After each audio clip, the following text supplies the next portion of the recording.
Boston Corbett was the man who killed President Abraham Lincoln.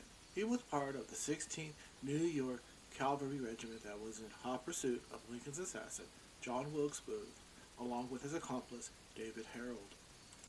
After 12 days on the run, Booth managed to escape from the pursuing soldiers despite having a broken leg. During his final hours, he was holed up inside of a tobacco barn in Virginia. His partner Herold surrendered, while Booth vowed to never be taken alive. The soldiers set the barn on fire to draw him out. Boston Corbett, who was one of the soldiers, saw Booth through the cracks in the barn's wall and took his shot. He fired a shot from his Colt revolver and hit Booth in the same spot where Booth shot Lincoln. The bullet severed Booth's spinal cord when he was shot in the back of the head. Paralyzed and mortally wounded, Booth was dragged out of the burning barn before exclaiming, "Tell my mother, I died for my country." There was confusion over how Booth was shot. Some eyewitnesses thought he shot himself, but Colonel Lafayette Baker didn't believe so. Corbett's commanding officer, Lieutenant Edward Doherty, was looking to find out who shot Booth. Boston Corbett walked up to Lieutenant Doherty and gave him his Colt revolver and told him that he was the one who shot Booth. After being questioned by his superior officers, Corbett wasn't reprimanded nor written up for disobeying a direct order.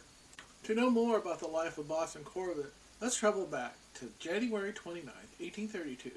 He was born in London, England, before his family immigrated to the United States at the age of 8. As a teenager, he learned a trade and became a hat maker, a career he would use intermittently for the rest of his life. During this time period, he was exposed to highly toxic chemicals, which caused him to suffer mental issues later in life.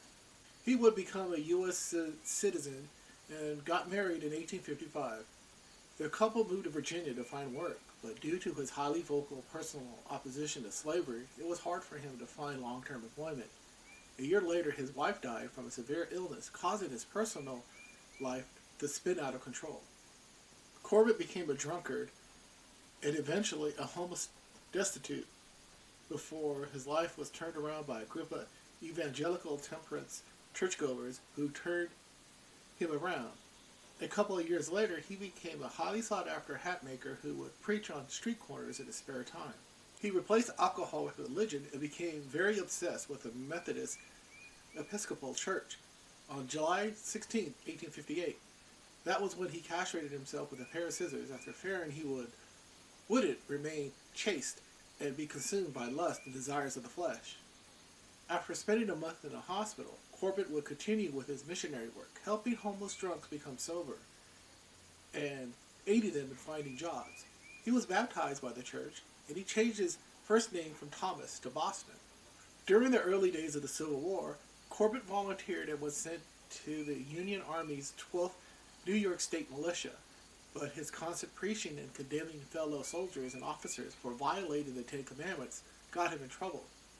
He would eventually be court-martialed and discharged, but he re-enlisted a month later with the 16th New York Cavalry. On June 24, 1864, Corbett was captured by the Confederate Army after he ran out of ammunition while he was cornered by the enemy during the long standoff. He spent 5 months in Andersonville prison before he was sent home during a prisoner exchange. After spending weeks recovering from malnutrition and scurvy, he was sent back to his regiment with the rank of sergeant. Now we go back to April 26, 1865, where John Wilkes Booth dies a slow, agonizing death after being shot a few hours earlier by Boston Corbett. Booth asked for the soldiers to shoot him to put him out of his misery, but his request was denied. Booth eventually ended up dying from his wound. When Corbett was ordered by his commanding officer to rejoin his regiment and find food for the soldiers' breakfast, Corbett said that he rode off to a spot where he could be alone and pray. And when he had gone through my usual morning prayer, I asked the Lord in regard to the shooting. At once I was filled with praise, for I felt a clear conscience that it was an act of duty in the sight of God. Corbett later met with the Secretary of War, Edwin Stanton, and allegedly told him that he believed Booth had intended to shoot his way out of the barn, and he acted in self-defense. He told the Secretary Booth would have killed me if I had not shot first. I think I did right. Corbett maintained that he did not intend to kill Booth, but merely wanted to inflict a disabling wound. But either his aim slipped or Booth moved at the moment he pulled the trigger. Word got around that Boston Corbett killed the man who killed President Lincoln. The public hailed him as a hero. A large crowd followed him one day when he was going to get his photograph taken by the legendary photographer Matthew Brady in his studio. He addressed the crowd of autograph seekers and hero worshippers and said, "I aimed at his body. I didn't want to kill him. I think he stooped to pick up something just as I fired. That probably accounts for his receiving the ball in his head.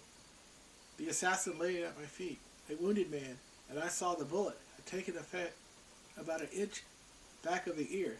And I remember Mr. Lincoln was wounded about the same part of the head, and I said, 'What a God we have. God avenge.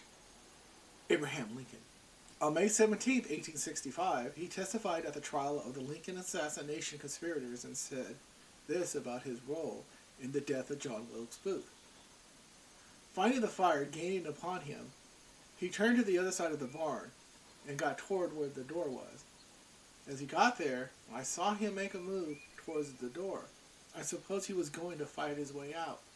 One of the men who was watching him told me that he aimed the carbine at me.